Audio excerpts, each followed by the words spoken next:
আমাদের জীবনের দুটো দিক রয়েছে, একটা প্রকাশ্য দিক আর একটা গোপন দিক। প্রকাশ্য জীবনে আমরা সব কিছু একটু মেপে করি, একটু ভেবে চিন্তে কাজ করি। প্রকাশ্য জীবনে অন্যায় কাজ করলে জনসম্মুখে মানুষ খারাপ বলবে, এই ভয়ে হয়তো অনেক সময় অন্যায় কাজ করি না, করতে পারি না। প্রকাশ্য জীবনটা আমাদের সবার সুন্দর হয়, সুচারু হয়, পরিকল্পিত হয়, একটু গোছানো হয়। কিন্তু এর বাইরে যে আরেকটা জীবন আমাদের রয়েছে, পর্দার আড়ালের জীবন, গোপন জীবন। যে জীবনে আমরা যা কাজ করি সেটা কেউ জানে না, পৃথিবীর কেউ জানে না। সেই জীবনটাতে আমাদের আমলগুলো কি প্রকাশ্য জীবনের মতো সুন্দর হয়? আমরা কি তখন কোনো কাজ করতে আল্লাহকে ভয় পাই যেভাবে প্রকাশ্য জীবনে মানুষকে ভয় পাই? আমাদের এই দুই জীবনেই আমাদেরকে আল্লাহ তাআলাকে ভয় পাওয়া উচিত। এমন যেন না হয় যে আমাদের প্রকাশ্য জীবন খুব সুন্দর, মানুষ খুব ভালো বলে, কিন্তু আমি আমার অন্তরকে যখন জিজ্ঞেস করি যে পর্দার আড়ালে আমি কি করি, তখন কোনো সদুত্তর খুঁজে পাই না। তখন শুধুই অন্ধকারময় একটা জীবনের কথা মনে হয়। এমনটা না হওয়া উচিত। রাসূলুল্লাহ সাল্লাল্লাহু আলাইহি ওয়াসাল্লাম বলেছেন, ইত্তাকিল্লাহা হাইসু মা কুনতা। আল্লাহ তাআলা তো সব কিছু দেখেন, সব কিছু জানেন। তো প্রকাশ্যে আল্লাহকে ভয় পাবো, জনসম্মুখের লোকের ভয়ে, মানুষের ভয়ে নামাজ পড়ব, গোপনে পড়ব না। জনসম্মুখে এমন অনেক কাজ আছে যেগুলো উল্লেখ করার মতো না, আমরা করতে পারি না, কিন্তু ভেতরে অন্ধকার জীবনে বা আমার ব্যক্তিগত জীবনে, যে জীবন সম্পর্কে অন্য কেউ অবগত নয়, সে জীবনে আমি করে বসি, এমনটা যেন না হয়।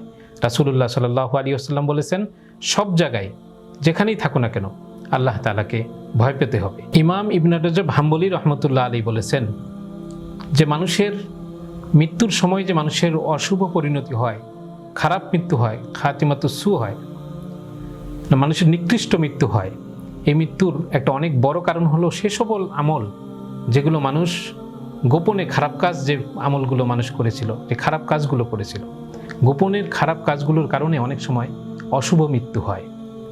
দেখুন, আমাদের গোপন আমলগুলোকে যেমন আল্লাহ তাআলা পছন্দ করেন, যেমন আমাদের রাতের গভীরে নির্জনে আল্লাহ তাআলার জিকির করা, আল্লাহকে স্মরণ করা, তাহাজ্জুদ নামাজ আদায় করা, এটা যেমন আল্লাহ তাআলার কাছে অতি প্রিয়, ঠিক গোপন আমলগুলো, গোপন খারাপ আমলগুলো, খারাপ কাজগুলো আল্লাহ তাআলার কাছে ঠিক ততটাই অপ্রিয়।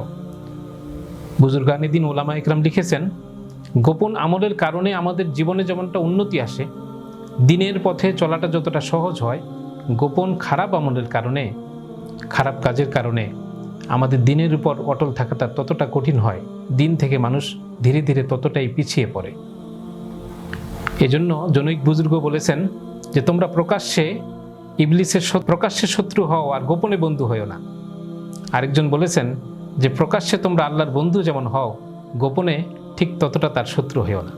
আমাদের প্রকাশ্যে আমরা আল্লাহ তাআলার যতটা প্রিয় হতে চাই, গোপনে যেন ঠিক ততটাই প্রিয় হতে চাই। প্রকাশ্যে যেমন আমরা শত্রু, শয়তানের শত্রু হই, গোপনেও যেন আমরা শয়তানের শত্রু হয়ে থাকি। আল্লাহ তাআলা আমাদের সব কিছু জানেন। ইয়ালামু খাইনাতাল আয়ুন ওয়া মা তুখফিস সুদূর।